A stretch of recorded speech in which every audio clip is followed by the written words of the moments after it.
So when I was 6, I have a memory of watching my father get put into the back of a cop car. And I was sitting on the back of my couch looking out of the window, and I can just see him getting put into the back.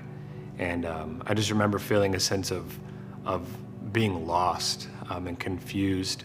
And I remembered that my dad was going to be gone for a long time, and he was sentenced to 10 years in prison.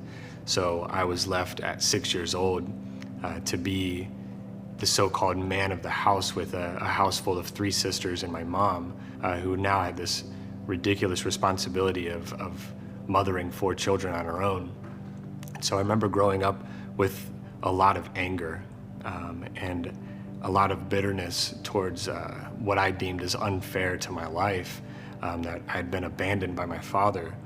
So I grew up as an angry kid, an angry teenager. I treated people around me terribly. It led into very terrible coping mechanisms for the things that I faced in life because I didn't have a father figure to teach me how to handle things. So as I grow up, I'm just destroying relationships around me. I'm hurting people, and honestly not caring that I'm hurting them led me down a really, really dark path. And by the time I had finally come to give my life to Jesus, when everything had fallen out from underneath of me, I was able to finally see my life for all the things that I had been through, the reasons that I acted the way that I acted. And one of the big things was that unforgiveness that I was holding on to for my father.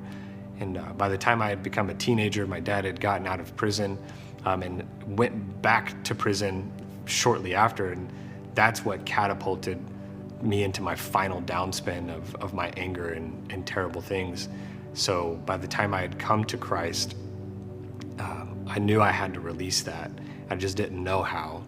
And I was at the point of wanting to become baptized, and I had read in Matthew chapter 5, verse 23, and it says, "So if you are presenting a sacrifice at the altar in the temple, and you suddenly remember that someone has something against you, leave your sacrifice there at the altar, go and be reconciled to that person, then come and offer your sacrifice to God."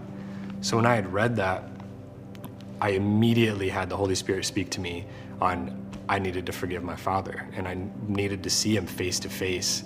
And I hadn't spoken to my dad in years. And I knew he was out of prison, but I didn't care where he was. I didn't care about any of that. So I just prayed and I said, Lord, I'd like to speak to my father and release this before I become baptized.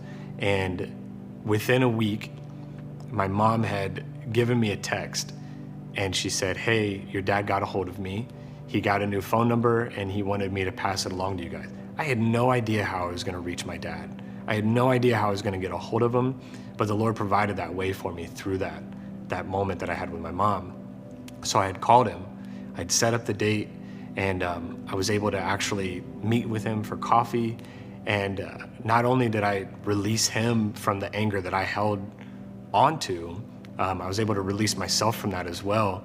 And I was actually able to ask my dad to forgive me for holding on to that anger for so long.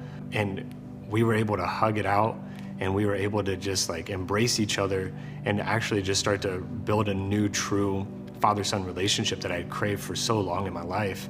And no sooner than I had made the appointment with my dad, the Vineyard had announced that we were actually doing baptism classes to actually start up the baptism. So not only did the Lord provide me a way to contact my dad to start that process of forgiveness, but he saw my willingness to offer that sacrifice of being baptized and actually committing my life to him.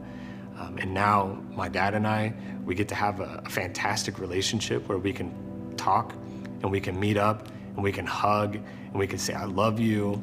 And none of it would have been possible had I not taken those steps in forgiveness. So with that, I really just pray that anywhere in your life, any relationship that you might have that you just feel is not able to be reconciled, just to put that faith in the Lord of letting go of that and actually pursuing that forgiveness, because the freedom that is felt in that is it's uncomparable to anything that I've ever felt in my entire life. Just that weight being lifted is one of the best things that has ever happened.